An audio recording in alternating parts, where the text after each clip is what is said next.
एकदन्तं महाकायं तप्तकाञ्चनसन्निभं लम्बोदरं विशालाक्षं वन्देऽहं गणनायकम्.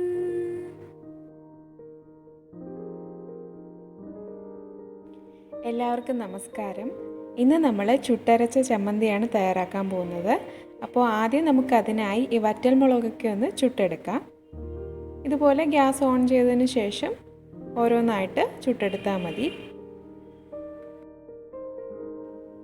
അപ്പോൾ നമ്മൾ ഈ മുളകൊക്കെ ചുട്ടെടുത്തിട്ടുണ്ട്. മുളകൊക്കെ എരിവിനനുസരിച്ച് എടുത്താൽ മതി. പിന്നെ ഇവിടെ ഒരു അരമുറിയുടെ പകുതി തേങ്ങ ചിരകി എടുത്തിട്ടുണ്ട്.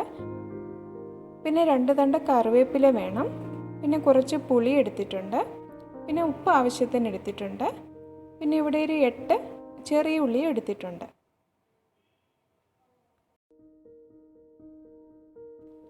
അപ്പോൾ ഇത്രയും ഇൻഗ്രീഡിയൻസ് ആണ് വേണ്ടത്. അപ്പോൾ ഇനി ഇതെല്ലാം നമുക്ക് മിക്സിയിലിട്ട് നന്നായിട്ടൊന്ന് അരച്ചെടുക്കാം.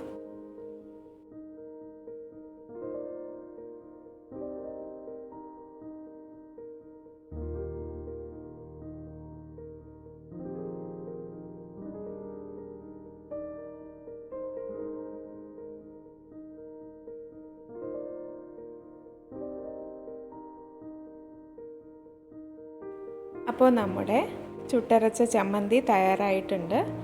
അപ്പോൾ ഇനി ഇതൊരു പാത്രത്തിലേക്ക് മാറ്റാം. ഈ ചുട്ടരച്ച ചമ്മന്തി നമ്മുടെ ചോറിനും കഞ്ഞിക്കൊപ്പം മാത്രമല്ല, ദോശ അതുപോലെ തന്നെ അപ്പം അതിനോടൊപ്പമൊക്കെ നല്ല കോമ്പിനേഷനാണ്. അപ്പോൾ ഈ ഒരു ചമ്മന്തി നിങ്ങൾക്ക് ഇഷ്ടമായെന്ന് വിചാരിക്കുന്നു. അടുത്ത മറ്റൊരു വീഡിയോയുമായി കാണാം.